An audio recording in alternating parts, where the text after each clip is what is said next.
Hi, everyone. Welcome. Let me know if you can hear me. I am hoping that you can. If not, let me know in the chat room, please. Welcome, everyone. I'm Darya Pino, and this is Office Hours. And basically, I just sit here and answer your questions about food and health and anything else you want to talk about, including my recent appearance on Epic Mealtime. So that should be fun. Thanks, James, is always the person who lets me know that he can see and hear me. So how are you guys today? I hope you had a lovely weekend.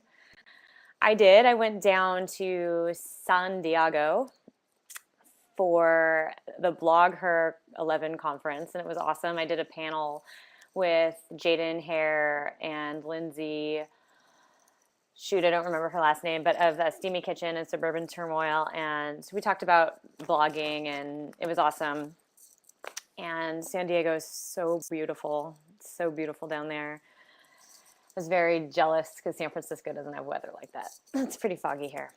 And then, yeah, this week well, it was just aired this week, but I witnessed a filming of Epic Mealtime. And if you haven't seen it yet, you can, I think I linked to it below the post on Summer Tomato. If you're a sensitive person, definitely don't watch it.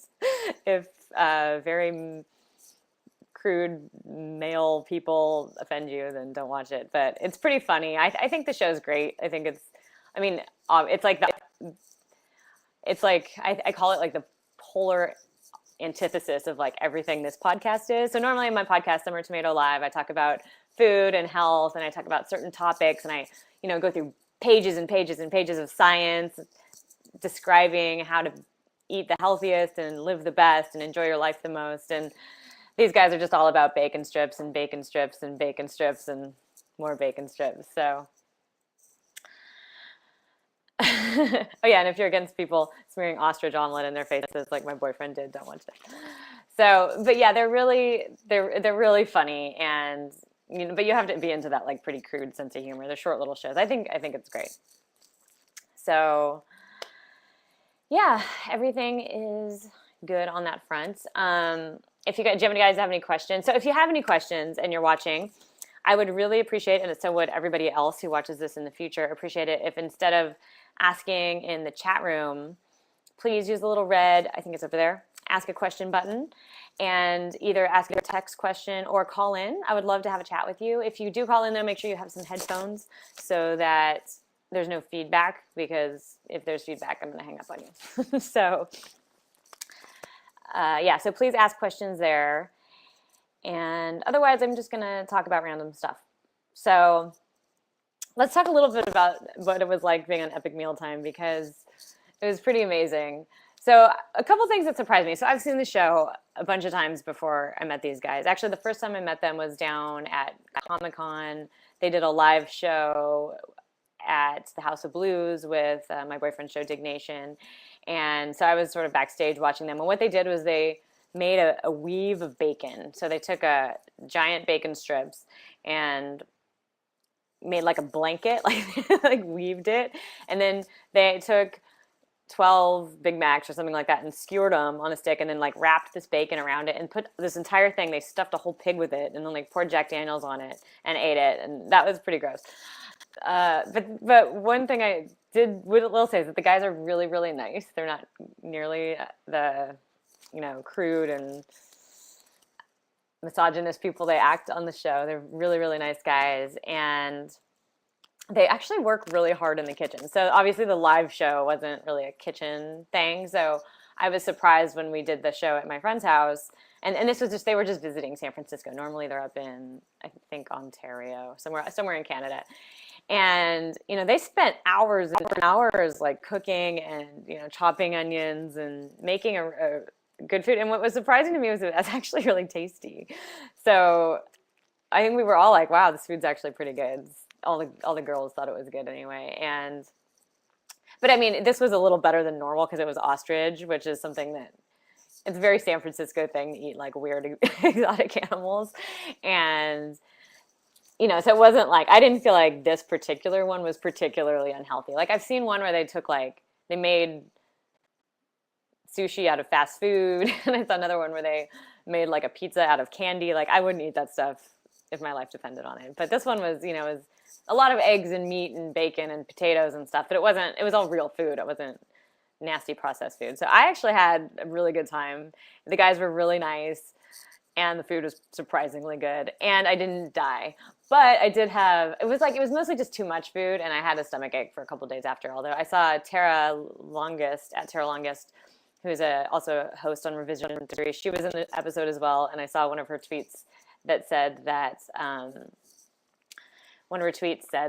she was totally fine. Her stomach was fine afterwards. So for some reason, my screensaver keeps coming on during the show, which it didn't used to do, which is a bummer. But I will try to keep that up. So I don't know what spam musabi is. Okay, it looks like people have questions though, so I'll just go ahead and start taking questions. A couple. Actually, these questions have nothing to do with what I was talking about. So before I move on to these, I just wanted to say real quick that if you had a chance to look over any of the articles I posted last week in the For the Love of Food post, a bunch of them are really interesting. I'd love to talk more about them if you guys are interested. So I loved the analysis of the China study, if any of you guys saw that. I also loved the discussion of how orange juice isn't natural, 100% natural. Fresh squeezed orange juice isn't really 100% natural fresh squeezed orange juice. I thought that was fascinating. I also saw it posted on Dig yesterday, I think, a very similar story about coconut water. It's not what it's supposed to be. So I'd love to talk about that stuff or any of the other food news that you guys have questions about, because I just think they're worth talking about, and I think we could have really just good discussions about them. So go check those out if you haven't yet. Go read through those articles and let me know if you have any questions. So I'm going to start taking these ones. So I get this question a lot. What are my take on supplements in general? How effective can they be versus raw food? So that's a bunch of different questions. So generally speaking, supplements, and we're talking about nutritional supplements, vitamins and whatnot, have really failed to pan out in clinical trials. So what that means is that the way science works basically is usually, especially nutrition, it starts with an epidemiological study. Like they'll go find a culture that's particularly healthy and they'll compare them to a culture that's less healthy, and they'll analyze their diets and they'll find certain things that pop out in the healthier culture. And so then the hypothesis is generated, maybe something in these foods is adding to their health. And so they'll figure out what that one particular food they ate a lot of is very high in, for example, vitamin E. And so they'll start clinical trials using vitamin E supplements to see if vitamin E makes people healthier. And almost inevitably it fails. Almost inevitably there's either no benefit or increased heart attacks or something horrible. And so I've seen so many studies do this that I'm really skeptical of all supplements in general. And to me, it's so obvious that it's the patterns of food that these people are eating that makes them healthier, not the vitamins inside one particular food. So it's because you can't that. So yeah, the almonds that they're eating in whatever Sicily may be full of vitamin E, but is it that they're eating vitamin E or that they're actually eating real almonds as opposed to McDonald's or whatever, They're eating real food, they eat slower, they have better food cultures. There's all these different factors, and you can't just take one little thing out and expect it to have a huge impact on the human body, which is very complex. And we ourselves are we're ourselves very dynamic and complex. So you have food that's very complex and humans that are complex and different, and it's very hard for any study to pull out the effect of one nutrient on all people. It's almost impossible. And that's why I think most of the studies don't pan out. So yes, regarding food, I think food is what you need to focus on. You say raw food. I'm assuming that's not what you meant. I think you meant whole food.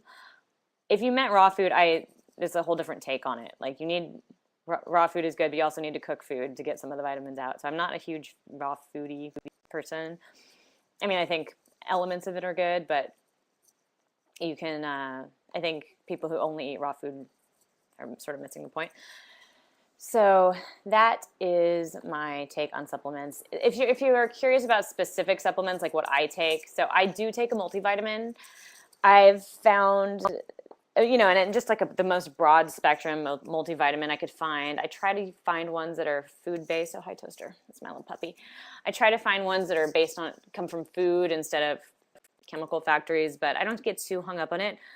I the research on multivitamin supplements hasn't shown that people are healthier or have less cancer or anything like that. I take it for more subtle reasons. I'm probably, because I eat really well, I'm probably getting all the nutrients I need through my food over time. But on any given day, maybe not. And I find that I get sick less when I take a multivitamin. My concentration is just a little more consistent. I just feel better. I mean, it could be placebo, but there's no reason not to. Like, no, multivitamin supplements have never been shown to be bad for you. You just don't want to take super high doses. And what you do want to be careful of is, because they're not super closely regulated at all, actually, they're not regulated by the FDA, you need to make sure that you get a brand that you're getting what it says on the label. And so Consumer Labs has done some of these tests, and so you can go check with Consumer Labs. I mean, you might have to pay for a report, but a lot of them are free, and it'll tell you whether or not the specific supplement that you buy, like what it says on the package, is actually what's inside the pills. Because sometimes it can be really different, and that's scary, right? Because you don't want to be like overdosing on anything. You never want to take mega doses of anything. The other thing I take, and I don't know how I feel about this. I don't feel that great about it, but I do take a vitamin D supplement. I take 4,000 international units of vitamin D. And the reason I do that is because I live in San Francisco and it's freezing here year round. We've got like 10 nice days a year, and I just don't get the sun that I need to get my vitamin D. I do my best to eat bony fish and fatty fish that do have vitamin D, but I just don't think that's enough. And since I've been taking vitamin D, my fingernails have been growing like crazy. My hair grows like crazy. My skin looks great. I mean, I just think I'm certain I don't get enough vitamin D. I actually got my vitamin D levels tested.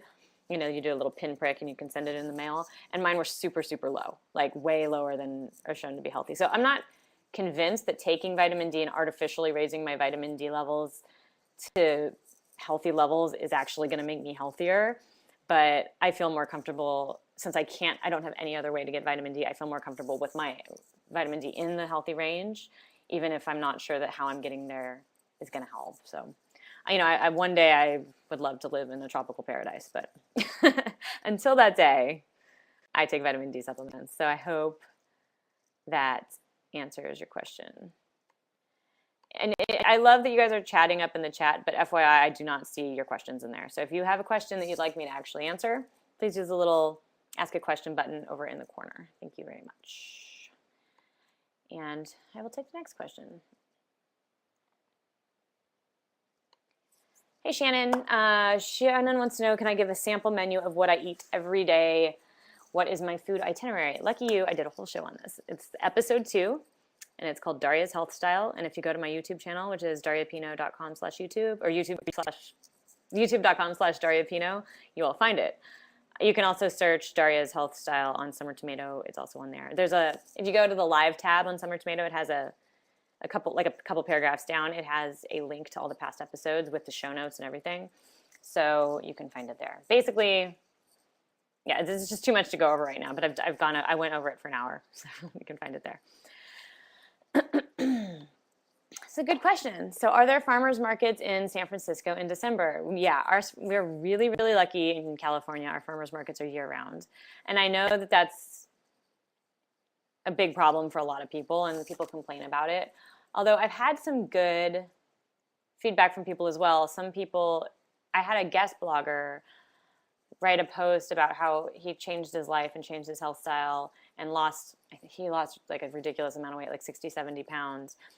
And by subscribing to a CSA, which is a community supported agriculture, which basically they just give you a box of vegetables from a farm that you buy.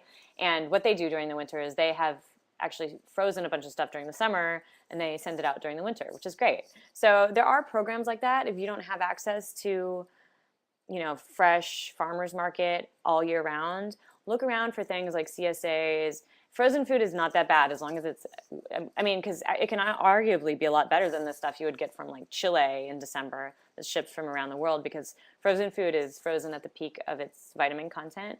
I mean, it's not going to be quite as tasty, obviously, as like fresh spinach right out of the ground, but it's better than nothing. And you got to do what you got to do. You don't need to be like super hardcore about this stuff. You just do your best and hope for it. So yeah, we're really lucky. If you really want a farmer's market in December, you should come visit, because it's going to be awesome. So I'll poke my head in the chat a little bit. Oh, there's some depressing stuff in here.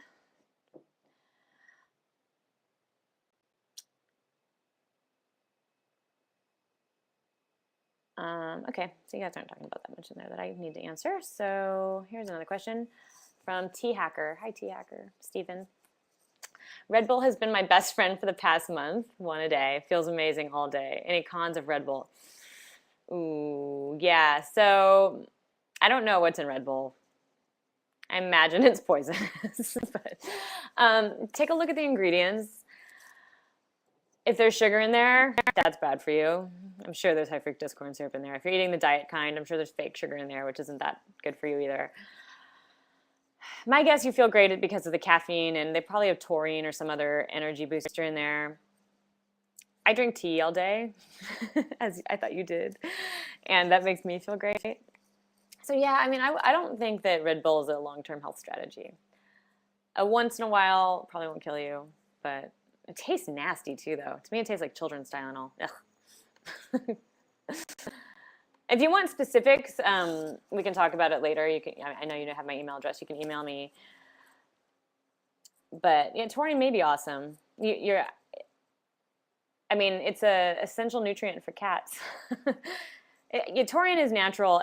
I don't know what the effect of high doses in humans is. I don't know. I haven't done that research.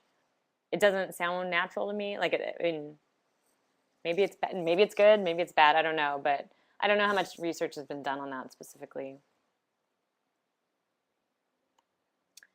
I love this question. I get it every single week. So we talk about this every episode, but it's worth always talking about again. For someone who wants to live frugally, what are some good staple, healthy, and cheap foods? Vegetables. Vegetables are really, really cheap. So people have a tendency to go to the farmer's market and see $3 a pound apples and think, oh my gosh, this is ridiculously expensive. I can't afford fresh food. But the reality is fruits are expensive, but vegetables are pretty darn cheap. It should be anyway. So, I've never seen a bunch of kale that costs more than $2, even at the fanciest, snobbiest organic farms in San Francisco. So that's like the most expensive food you can find, and it's $2 for a giant thing. It'll feed 2 people. So kale is really cheap. Root vegetables are really cheap. All greens are really cheap. Another thing that's really affordable is I buy dry beans and I soak them, usually overnight, and then I cook them in a pressure cooker. You don't have to use a pressure cooker. It cuts the cooking time in half to about 20 minutes. And dry beans, they taste amazing. They're so much better than the stuff you get in the can. If you soak them and cook them yourself, they don't have digestive issues. You won't get gas or anything like that. They taste amazing, and they're super, super cheap. And what's great about them is you can make a huge batch, and you can eat it all week, and you don't have to cook them again. I mean, you just heat them up or whatever. So I am a big fan of, and also intact grains. So brown rice, oats, quinoa, all that stuff's super cheap. Quinoa is a little bit more expensive, but this much blows up to about this much food. So it seems like it's more expensive, but it's really a really good value because you get a lot of volume for what you're paying for. And those are all super healthy. The expensive stuff, like I said, is fruit, meat, dairy. And these are things that I consider generally healthy. They're just more expensive. So what I do, and I've been a student my whole life, super broke, what I do is I base my meals around the healthy things that I can afford, which are the healthiest things anyway, and then supplement with the more expensive healthy foods, and then really keep the sugar and indulgences. When I do buy that stuff, I make sure to buy the expensive ones so that it's harder for me to get it. You know what I mean? And you appreciate it more. And then they actually taste better. So a really, really good French bakery is going to be way better than a Twinkie or anything like that. So I save my indulgences for that. Don't do it very often, and then just focus on the vegetables and the beans and the lentils. And the lentils are they're very similar to beans. If you don't want to cook beans, actually, lentils is a great alternative because they cook really fast. You don't have to soak them or anything, and they're delicious. I have if you search summer tomato for lentils, I have a huge analysis of the best lentils to cook and why to cook them and when you need them and how to store them. It's a really thorough article. I spent weeks researching it, so check that out. Let's see. Great question. I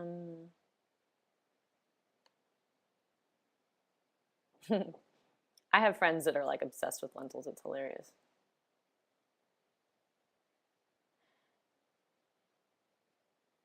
Man, I have to get to USA sometime. I pay 6 eggs for $4. Yeah, that's what I pay. Octa.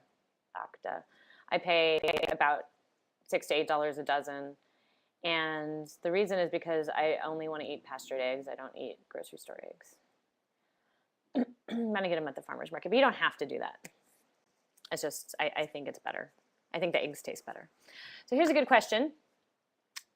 Mick Deck wants to know, do you feel that living in a city like San Francisco makes it easier to live a healthier lifestyle? Hell yes, definitely.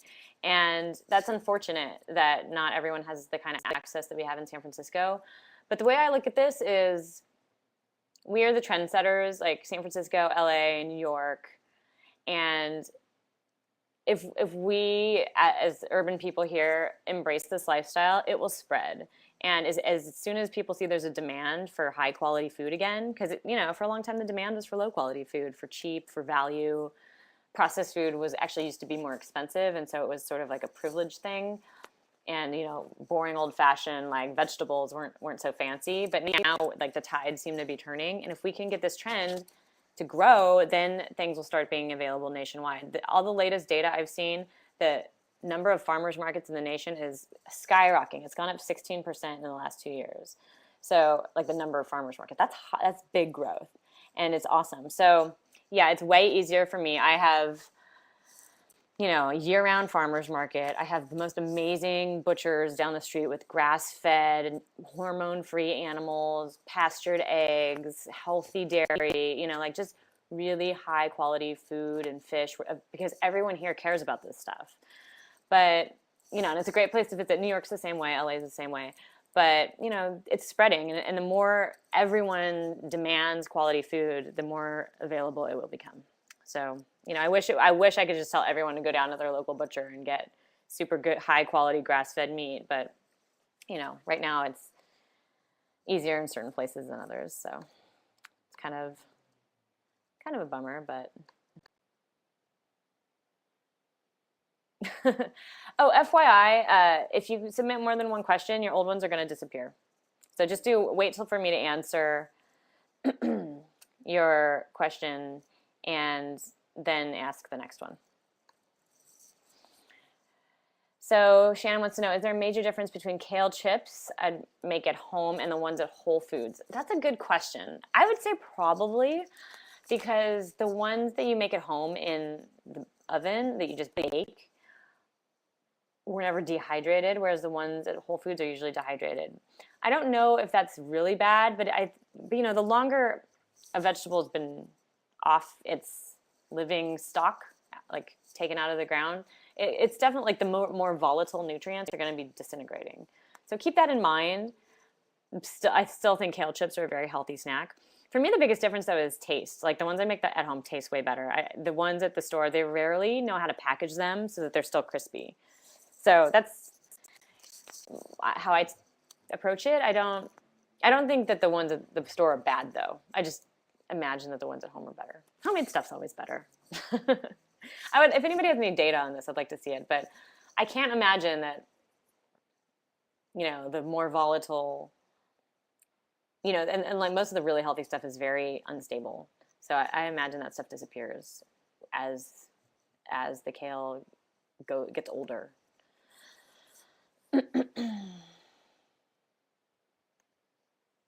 This is interesting. So are there any ways to increase anabolic hormones like testosterone and IGF, et cetera, with food? I haven't done a ton of research on this topic, and it's, to me, a very scary thing to play around with. However, if you're interested in this sort of stuff, Tim Ferriss has done a lot of research on it. So you can go check out his book, The 4-Hour Body. There's chapters and chapters and chapters on this. And I'm sure he did a lot of research. I'm sure it's all accurate. So I know he recommended selenium and some other things. So go, I mean, if you're really interested in that, check out his book. He's going to be your best resource on that. All right. This is fun. You guys having fun?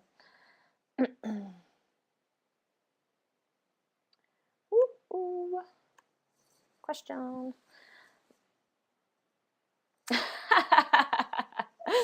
Awesome, feverish Scarlet, who probably sounds like you've been eating a lot of beets. Do you know if beets can cause reddish color urine or stool? Yeah, they can. It's terrifying the first time it happens. You think you're bleeding. It doesn't happen to everyone, but it definitely happens to a lot of people. Pink pee is the coolest. I've definitely had pink pee in my day. So, a little TMI, but pretty awesome question. Actually, it's a great way to get kids to eat beets. You're like, hey, you want to pee pink? Better eat your beets. Oh, yeah. Okay.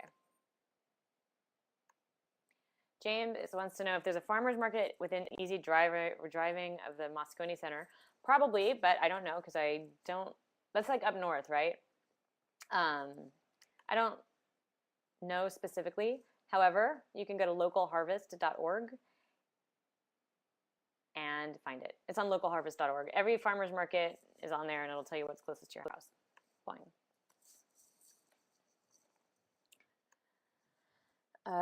Coffee. Talk me out of it. No, really, I need horror stories. Why? Coffee's good for you. My biggest issue with coffee is it prevents me from sleeping, and sleeping is important.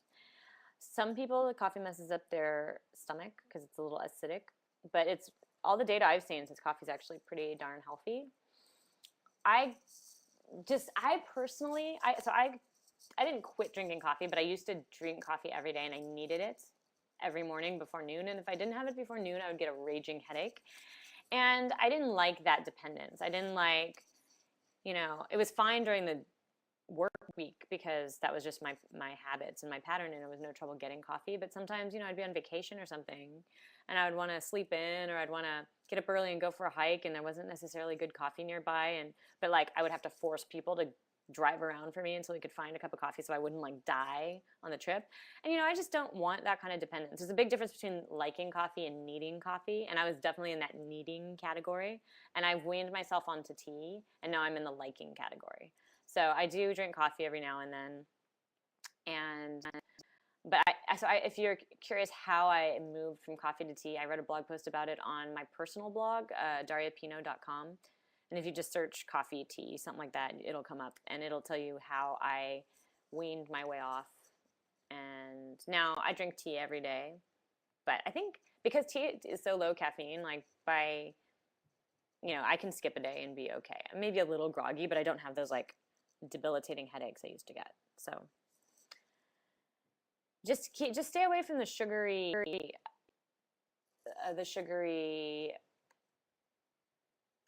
like Starbucks and stuff like that, where they add cream and sugar and chocolate and vanilla and syrup and all that bad stuff. You're no longer talking about coffee, you're talking about junk food at that point.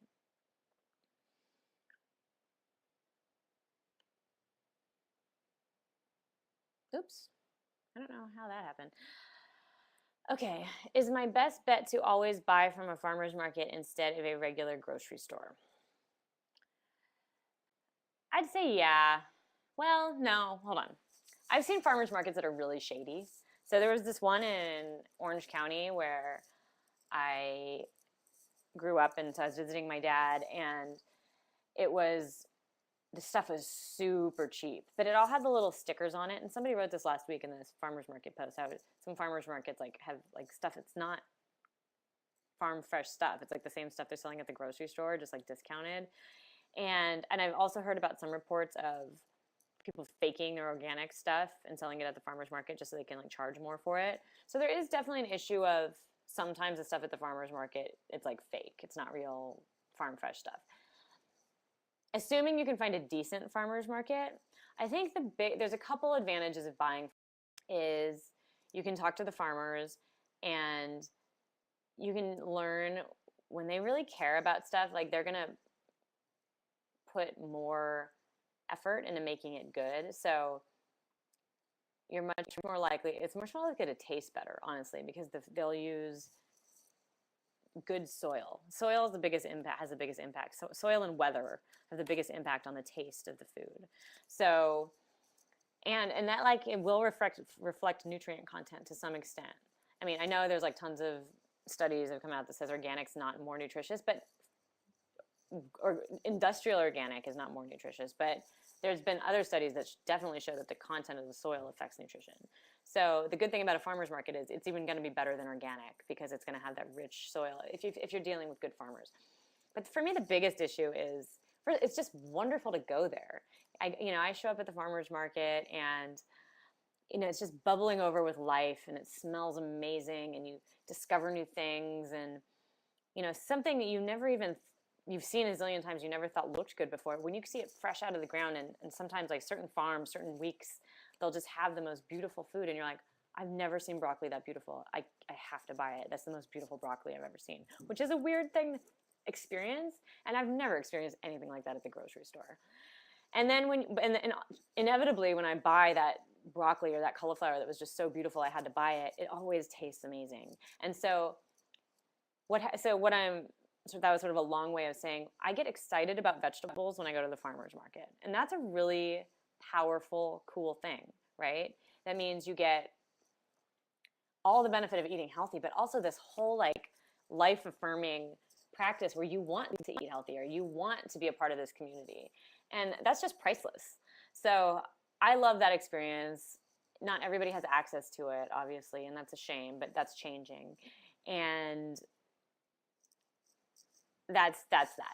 That being said, my dad, I just went and visited him last week. And if you follow me on Instagram, I posted a picture. He goes shopping at it's called Sprouts. It's a grocery store. It's like a fake Whole Foods. It's not really that healthy, and he knows that. But it has that sort of healthy vibe.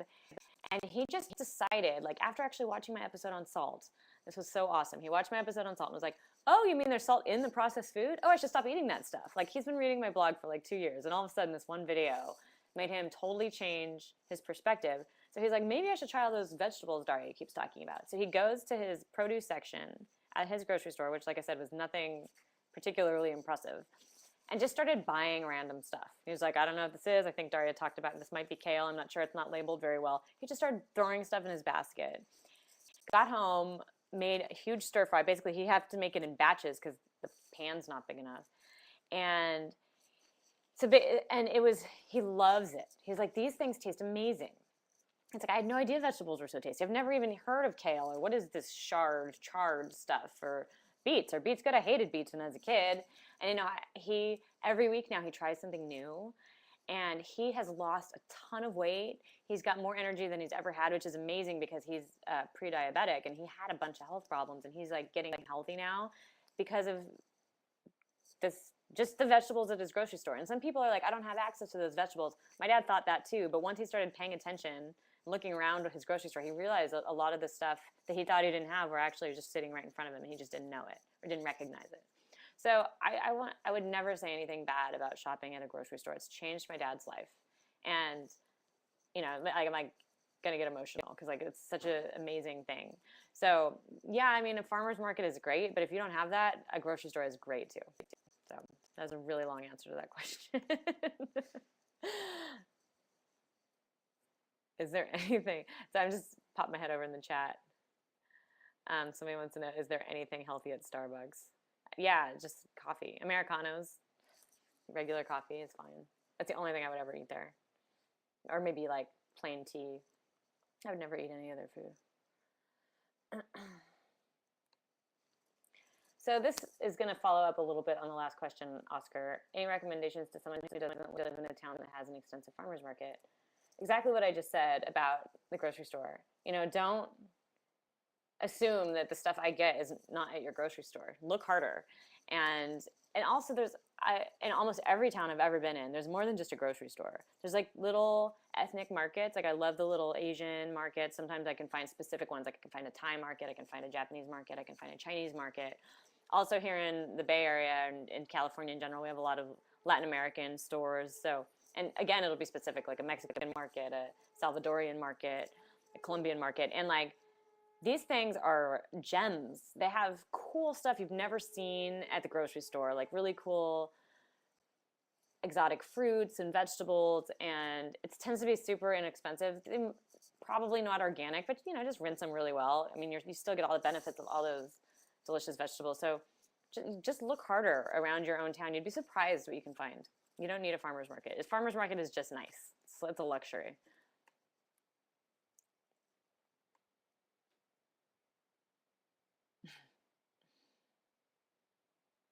Awesome. Oh, thank you. Someone went and found my tea and coffee article and posted it in the chat room. So if you guys want to see that, check it out. Okay. I switched from diet soda to tea. Yay! I love it.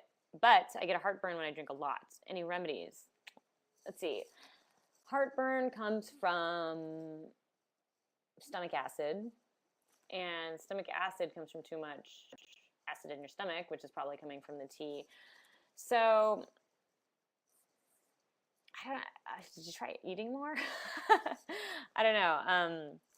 I mean, if you're getting health issues from eating too much of something, it's hard to not have the advice of cutting down. Did you need that much tea? If that's a problem, I mean, you could try eating more alkaline foods, more basic foods, and you can Google examples of that. Just eating it more in general. I find that if I drink tea on an empty stomach, it makes me a little nauseous, almost the same as taking a multivitamin on an empty stomach. So I just make sure to eat something. And for me, it doesn't matter what it is. Like I can have eggs or I can have oatmeal or whatever.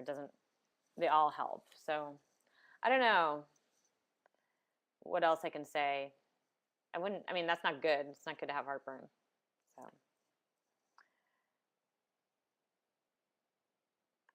This is interesting. People have been asking me about this a lot lately. I'm not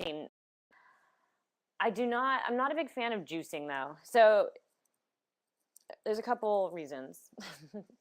Where do I start? So I did a post on juicing. If you go to Summer Tomato and search juicing, you'll find my post about juicing. So the problems I have with juicing is one, I'm just not a big fan of drinking calories. Two, so you have to understand that like fruit juicing you're just making a healthy version of soda almost. I mean, it's got all those vitamins in there, but you're taking out all the fiber and then you're really concentrating the sugar. So it takes something like 7 oranges to make a glass of orange juice, like a pint of orange juice. And like you would never eat 7 oranges. So that's, you could argue that you're concentrating the nutrients, but like you're not deficient in vitamin C. Hardly anyone is. So you really want to focus on vegetables, but still you're going to be taking out a lot of the fiber. You can use the rationale that, well, I'm not going to eat that many vegetables, so I might as well drink them. And, that's fine. You can throw in 1 apple or whatever for flavor. I just think it's a lot of work. I think juicing is a little, people talk about the food movement being elitist. I think juicing is a little elitist. You have to go through tons of vegetables to get just like one little thing. You're throwing out half the benefits, which is all that fiber, slowly digesting food. And, so if you replace a meal with a juice, you'll probably lose weight. But to me, that's the same as like any restrictive diet, which, they work for temporary, but I don't think it's a long-term solution. Then again, there are people who juice every day and have for 20 years and love it. So if that's you and you're healthy and you're thin, more power to you. But it's hard for me to recommend that to people. I feel like it's a lot of work. It tastes really bad, I think. And I just find you can get the same benefit from just eating a $2 bunch of kale and some bell peppers, so I don't like things that make healthy eating harder. And some people think that makes it easier, and if that's true for you, fine. I just feel like that's harder. Like cleaning up after you've juiced. So I tried juicing not too long ago. Cleaning up after it was like a ton of work. I just felt like I was spending tons of money on vegetables that weren't really meals. I don't know.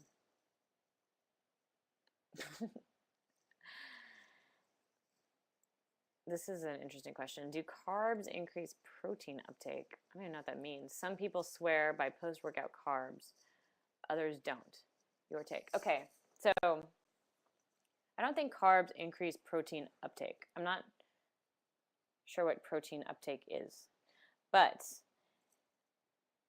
the people who swear by post-workout carbs is because it replenishes your glycogen stores and it allows for faster recovery for your muscles. So the next day, you're not as depleted and you can have a better workout the next day. And over time, that allows you to build more muscle. That's the rationale behind that. Other people don't like that. They prefer a more like paleo style diet for their workouts for building muscle. And then basically they just protein, protein, protein all the time. They also are very happy. I'm not like a bodybuilder, so this is not something I read about a lot. I've written before about my troubles with the paleo diet. I think it's healthy, but like unnecessarily restrictive. They're very hardcore against grains, and I just am not convinced by their data, their evidence, whatever. I just don't think it's that convincing. So I'd say the important thing to remember is that everyone's different, and whatever works for you, right? So, you know, if everything else, if you take the rest of my advice and you build healthy habits and you eat healthy food most of the time, and you are good about moderating your indulgences, and so you have a generally healthy diet, then it's really easy to take a step back and be like, okay, I want to fix this one specific thing. When the rest of your diet's fairly healthy, you can tinker around with what you're doing and see if it helps. So try not eating carbs after your workout for a month. See what happens. And then try eating carbs after your workout for a month and see if it's different and see if it's better, see if it's worse. You can do these experiments on yourself, but the first thing you need is the base of a healthy diet. So, it's really hard to say if something like that's going to help you unless you're healthy already. That's my take.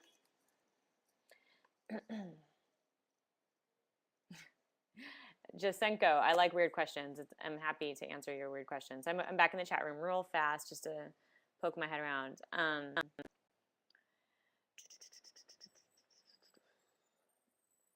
The speed you say something here about the speed at which protein gets into your muscles.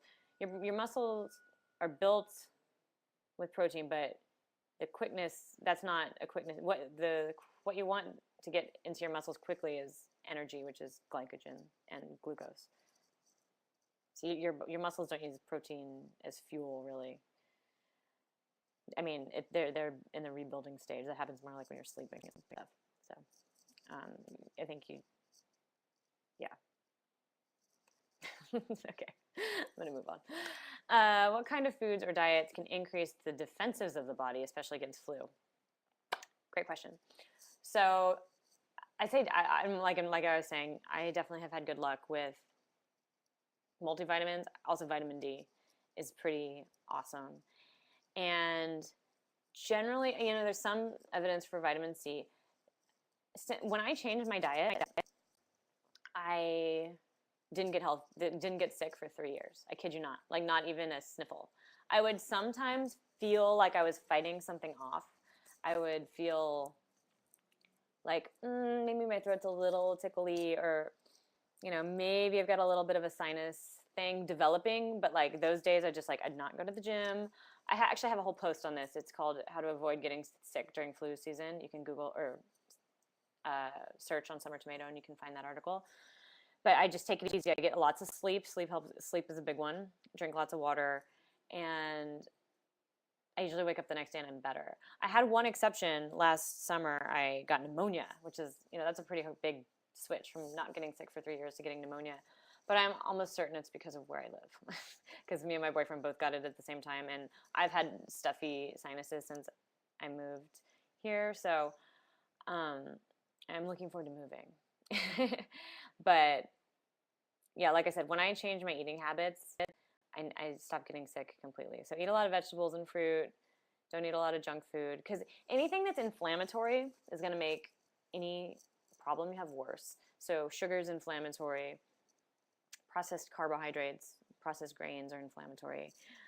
Fats are anti-inflammatory. And obviously nutrients and antioxidants and stuff like that that are in fruits and vegetables are anti-inflammatory. So those are the foods you want to focus on.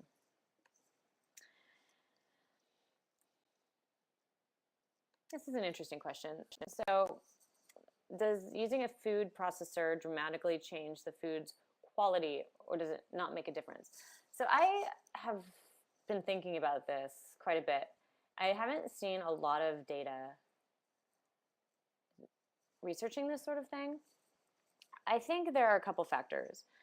So, because, and I understand your concern. Let me just take one little sip of water. So I'm constantly talking about how processing food changes it and makes it less healthy for you. And so people are always asking, well, does that mean blending? And like somebody asked me last time if chewing was bad, because chewing is like processing your food. And I haven't seen, there's not enough research on this to give you like, this is what's happening sort of answer like I would prefer to do. But I will speculate and based on what I do know. And I'd say that yes, it changes the food somewhat, but not always for the worse.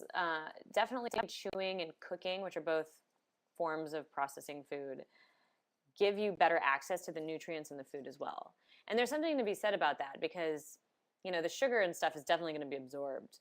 But if you're getting more nutrients out as well, then you're getting more bang for your buck in terms of food, and you'll absorb that, and that is a benefit.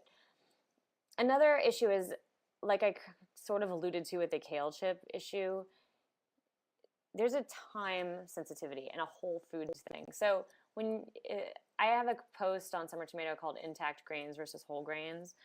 And one thing I talk about in there is the fact that the way the FDA defines a whole grain is basically you take some grains, like you take wheat, and you demolish it. And then they separate out the bran, the germ, and the endosperm or starch part. And they separate all those out. And so most just pure junk food like Twinkies are made out of the starchy part. But, you know, when they want to make something like seem healthier, they will go like a cereal, breakfast cereal flakes or something like that. They will go back and they will add that germ and the bran. And the only thing the FDA requires is that it's in the same proportion as it would be in a normal grain. But I feel like that process, because like I don't know how, like they bleach the starch and they do all sorts of crazy stuff in the process. If you just take grains and grind them up yourself, I've seen some things that are pretty convincing.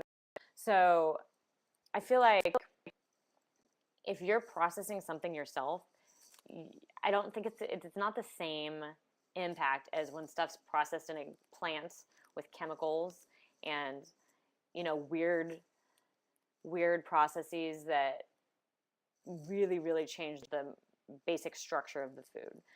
You know, and like I said, I don't have like solid evidence for this, but you know, it's sort of what I see from like as I watch this topic obviously very closely, and so that's sort of what I would speculate.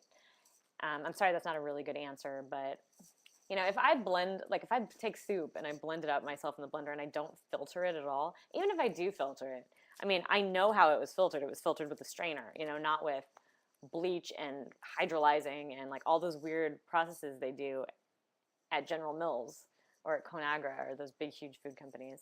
So I don't worry about anything I do in my own kitchen. As long as I started with real food and end up with food that I'm eating in the next few days. Does that make sense? I hope so. Because, like, I mean, you can't worry about everything, right? And, like, you shouldn't be worried about using your food processor. Definitely should not. You should enjoy your food processor. So,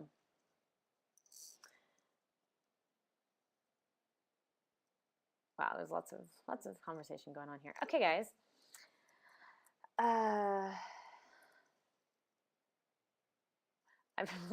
Adam WR says he's never been sure of minced meat, and I use it for a lot of simple dishes. Is it good or bad? I honestly don't know what minced meat is. Sorry. Here's how I would judge it, though, if I did know what it was. I would check the ingredients. If it's a processed meat, like it's been preserved with salt, you can basically put it in the same category as bacon. Like it's not there's a good amount of evidence that processed meats are bad for you. If it's just ground up regular meat that it hasn't been preserved, it's probably fine. I would limit processed meats if you can to like once a week or less, or once or twice a week or less. There's definitely reason to be scared of processed meats. So, but it depends on how it's processed. And the preserving is the problem, as far as I can tell. I don't know what it is in the preserving. A lot of people have pointed to nitrates and nitrites. The data's not really panning out on that. I don't think that's what it is, but there's something that's a problem, and I'm not sure what. So I'm running out of time, so I'm going to start answering these a little faster. Do you have a food strategy for attending conferences and meetings? Oh my gosh, yes. This is a great question. God, I've written about this before. I went to my neuroscience program I used to be a part of. I used to go to Silomar every year, and the food there is so disgusting. And so I always brought my own food, which is totally obnoxious, but you know, I wouldn't do anything bad. I didn't bring anything that needed refrigeration, but I would bring several pieces of fruit, a big thing, a trail mix with nuts and dried fruit, just so like in case I was starving, I would have something to eat. And then when I'm going to a conference where I know it's like really low quality food, I always order vegetarian. And you know, I'm not vegetarian. I love meat, but I don't like nasty, gross, like industrial meat that has hormones and stuff in it that's overcooked and doesn't even taste good. And then the other issue, but the only problem with that is you sometimes get like a pasta dish if you order a vegetarian. So I always would tell them I was gluten-free. So at least it usually tastes nasty, but at least you end up with like a pile of steamed vegetables. Yeah, I just fake dietary restrictions. It's generally my take on conferences where the food is terrible. And bring your own food if you can. And you know, just try to stick to the least offensive stuff. It's really tough. People really like to feed you bad. Okay, does it make any difference how late in the day you eat, even for healthy late night snacks? So I think everyone's going to be different on this. I never thought it was a real problem. I mean, okay, let me just start off by saying you can eat too much healthy food. You can get fat eating anything, okay? So just always remember that. Always remember moderation. Always remember you don't want to be too full. But if you're hungry and you need to eat, you should eat for sure. And the healthier, the better. And the time of day is interesting. I don't think there's a huge factor in terms of weight gain. The biggest reason most people gain weight when they eat late is because they're eating extra. For myself, though, I have trouble sleeping if I eat too late, which it took me a while to figure that out. But if I eat too late, especially if I eat something heavy, I have a lot of trouble sleeping. So if that's not a problem for you, go nuts. If it is a problem, if you're like, wow, I just realized I don't always sleep that well, that might be something to look into, is your eating habits. So that's my take on that.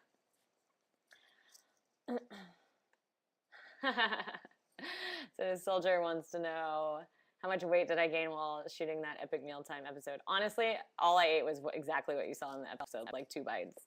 Or maybe 3 bites. We went for a burger afterwards, though. No, I don't think I gained too much, but it was really fun. And the food was not as bad as it looked.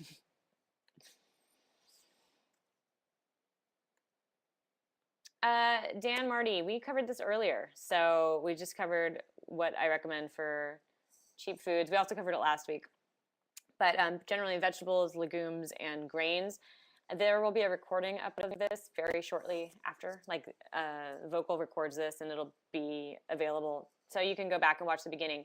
And actually what's cool is you will be able to go and like skip ahead to different questions. So there's like little markers on the thing. So in a couple of minutes you can go and just see my answer to that question. Someone said even bacon. Say it in so.